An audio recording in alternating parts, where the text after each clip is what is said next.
Hi, in this video we're going to be covering how to use the Granulator. First of all, this module is a granular synthesizer that uses the sounds of the container library. It's integrated in every single NKI instrument, producing a slightly different result depending on the kit. Today I'm going to be using the Superball kit just as an example. To begin, there's a couple of basics we need to know before we go ahead.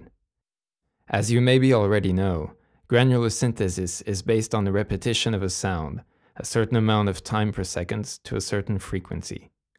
This repeated sound is what we call a grain. This can be a long sample or just a short excerpt of a few milliseconds. At a certain speed or frequency, you will start to hear a note whose pitch corresponds to the frequency of the grain repetition. The first knob you want to know about is the grain speed knob. It allows you to set the repetition frequency we just described. The knob goes from 1 to 500 Hz. As you can hear, if I set it to 1 Hz and play a note on the keyboard while the key is pressed, you will hear the sample repeated 1 time each second.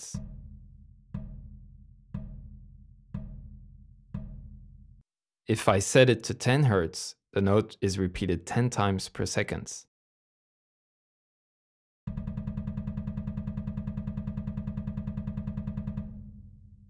Now, if I set it, say, to 45 Hz, you will start to hear a low bass pitch emerging from the grain repetition.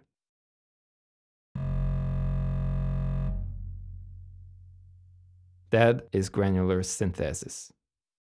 Let's set it to 350 Hz to produce a natural F tone.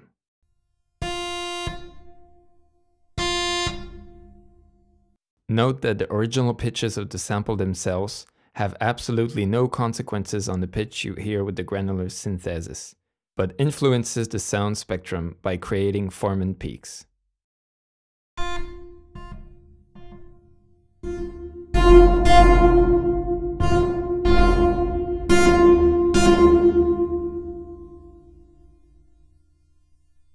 Pressing the octave button will simply double the value of the grain speed knob.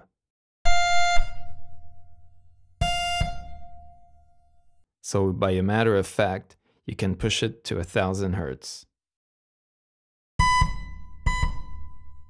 The grain attack knob acts like a fade-in applied on every single grain.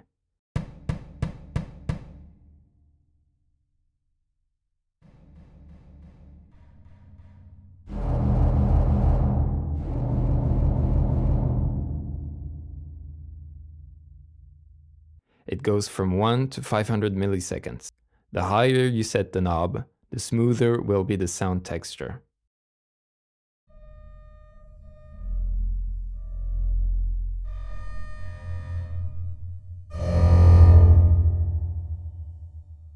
But if you want to enhance the harmonics and add some roughness to the texture, you should go for a small value.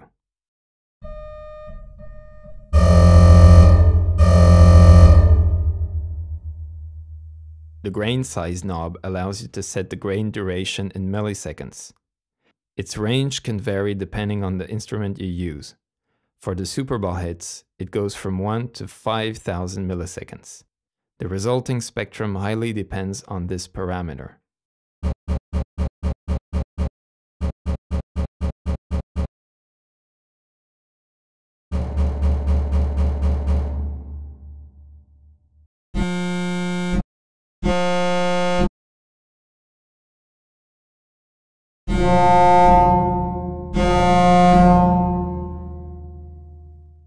The following knobs go 2 by 2 and do so their respective colors. These 2 yellow knobs set the source variation of the grain. This means that if you play a note, for example D3, instead of having the corresponding sample repeated like this,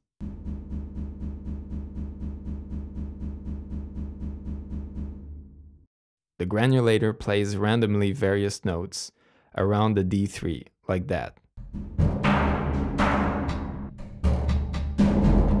So the note you are playing will be the central value, and the Granulator will play several notes around this central value. The source range knob lets you set how many notes around the central value the Granulator will play randomly. At the maximum value, The granulator will cover the whole keyboard range. If you set it, for example, to 3 notes, it's going to play randomly one note above and beyond the central value, and of course, the central value itself.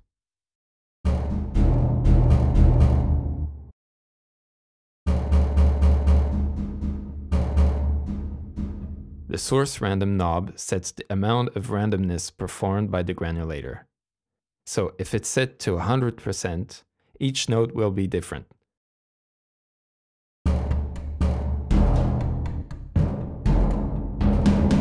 But if you set it to 20%, for example, it means that in a flow of 100 notes, only 20 of them will be different keys, while the 80 other will be the central value.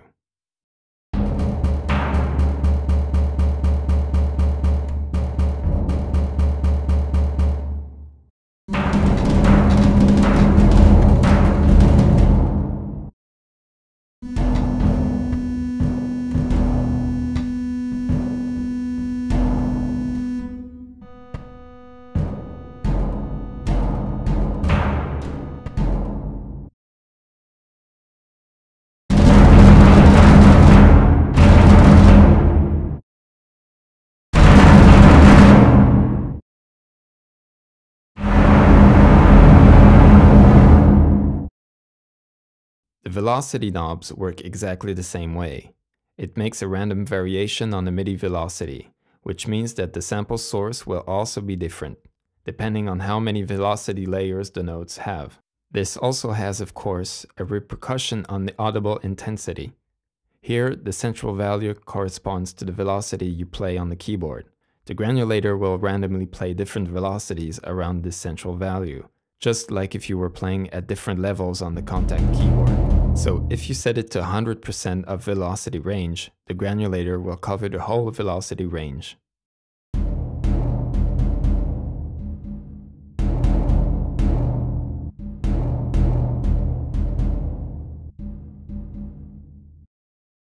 If you set it, for example, to 25%, it will vary on a quarter of the velocity range around the velocity you play.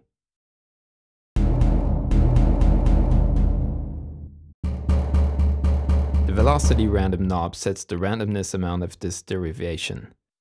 To 100%, every single note will be affected by a velocity range.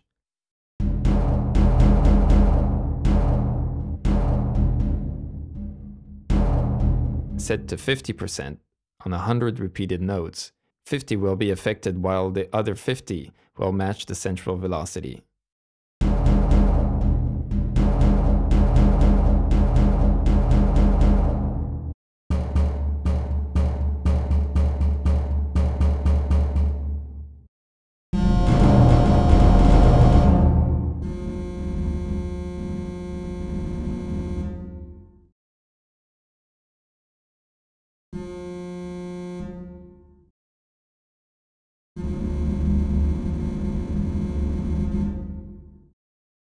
Next, I'm going to be describing these two pitch knobs here, because they work the same way and these two others are slightly different. The pitch range allows you to produce a pitch shifting on every repeated note. It can pitch the source sample up to plus or minus 2 octaves with a cent by cent precision.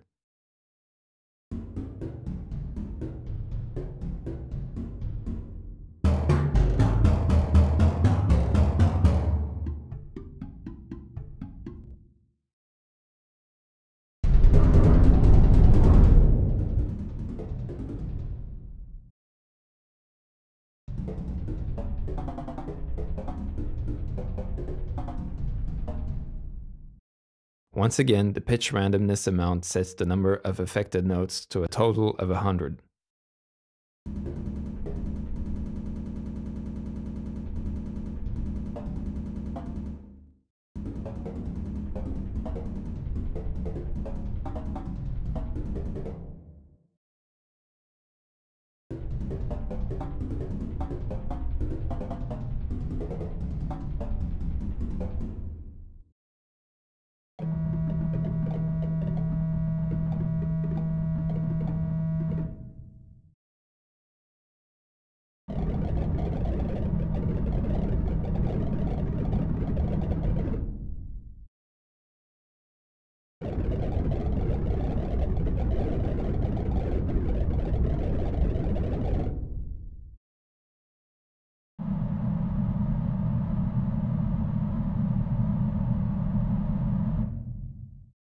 The speed range knobs are slightly different.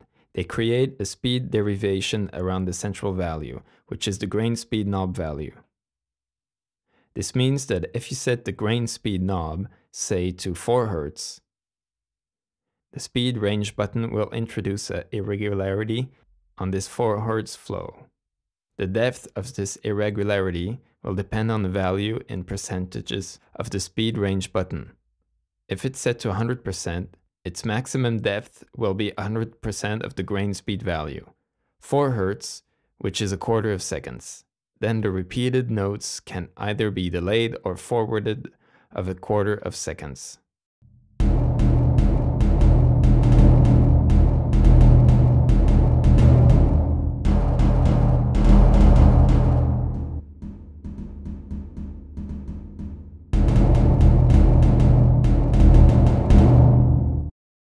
If I set this knob to 25%, the maximum depth of speed derivation will be 25% of 4 Hz, so a 16th of a second.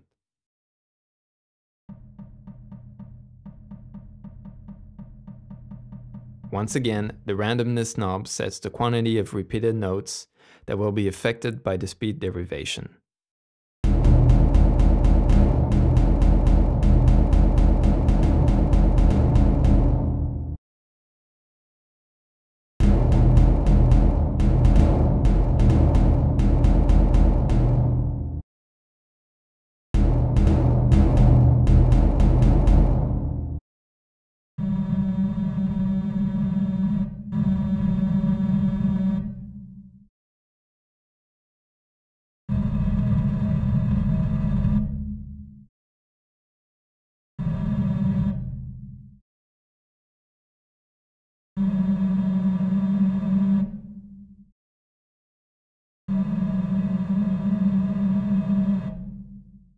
Okay, so now we covered all the granulator parameters. Let's talk about the LFOs. We have 5 LFOs. Both work exactly the same way. So here's the process. First, you want to choose a wave shape from the drop-down menu. You can choose between the 12 basic shapes, or assign a table, but we're going to talk about this later on. When you select a wave shape from these drop-down menus, a graphical representation appears here. Once it's done, you set the frequency and the amplitude of the LFO. Then you choose the parameter that will be affected, using the assignment menu. For example, let's assign the first LFO to the grain speed knob. Set the central value of the knob, for example, 175 Hz.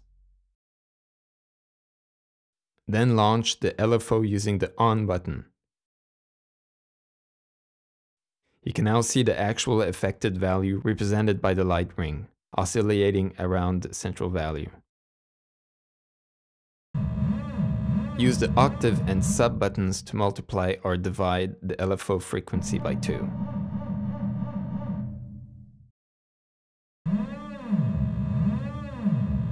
Of course, it's also possible to assign the LFOs to other LFO frequencies or amplitudes. This way, you can create more sophisticated modulations.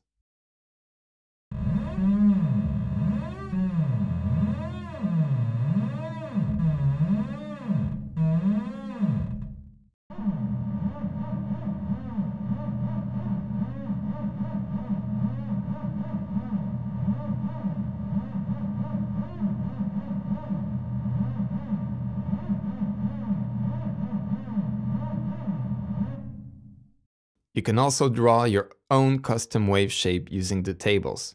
You have not less than 5 tables that you can access using the switch above. You can draw directly within the table, or depending on your drawing talents, get help choosing one of the 17 predefined complex wave shapes models using the drop-down menu.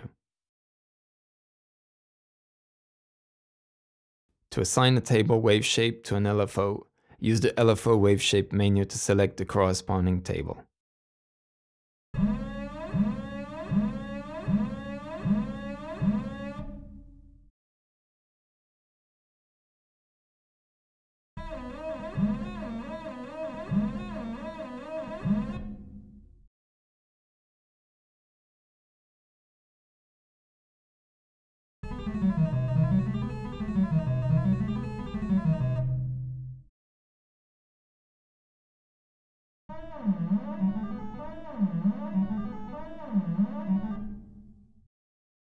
Now let's talk about the cloud and fixed modes. So far, we've explained how the grain parameters create a random flow of notes, making variations on each repeated grain, and by setting the range and the density of these derivations. These random textures are the characteristics of the cloud mode granular synthesis. This is the activated mode by default for all parameters, and that's why the small CLD or cloud buttons are activated. But the grain derivation parameter can also be set to the fixed mode, which is completely different. In this case, instead of a range in which the granulator picks up a random value, the range knobs define an absolute value, fixed, for all repeated notes. So by a matter of fact, when set on the fixed note, the range knob acts like a transposition of the current value.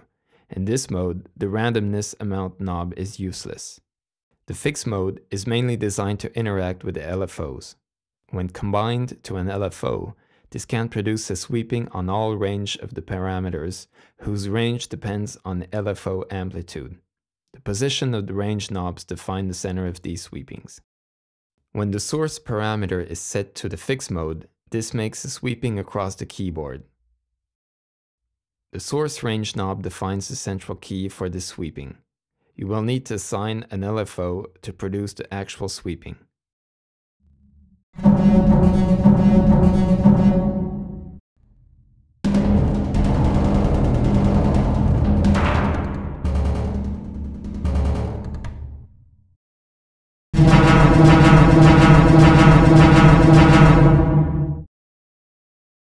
The fixed mode set to the velocity parameter creates a sweeping across the velocity range of a played note.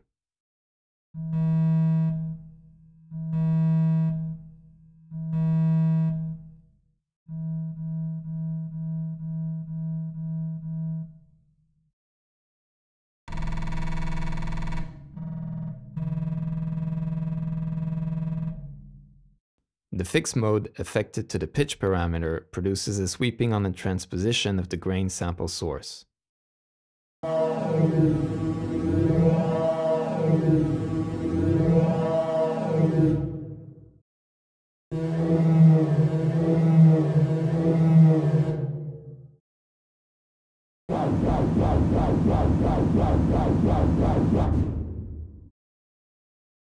In fixed mode, the speed range knob will add or abstract a value to the grain speed. When combined with an LFO, this will create a vibrato around the grain speed frequency. In this case, you have the choice between two algorithms, to add or subtract this value. The vibrato mode, activated by default, will create this vibrato.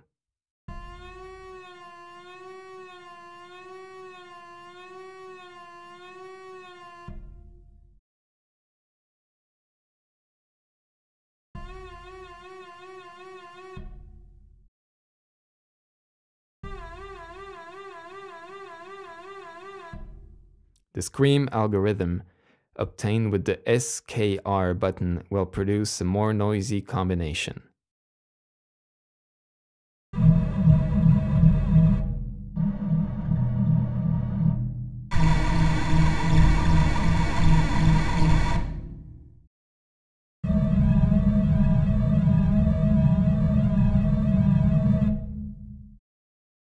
The LFO sync button allows you to synchronize the LFO start and stop with the pressed keys.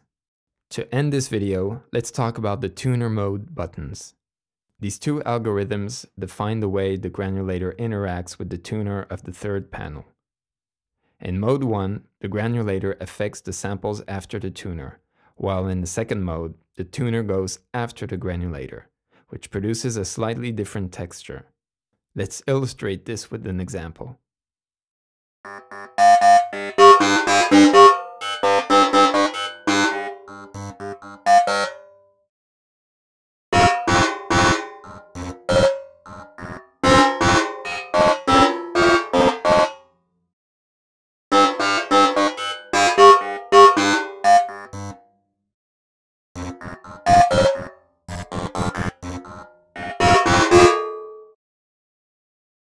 You can also get help using the Granulator presets menu to quickly set up and tweak the granulator.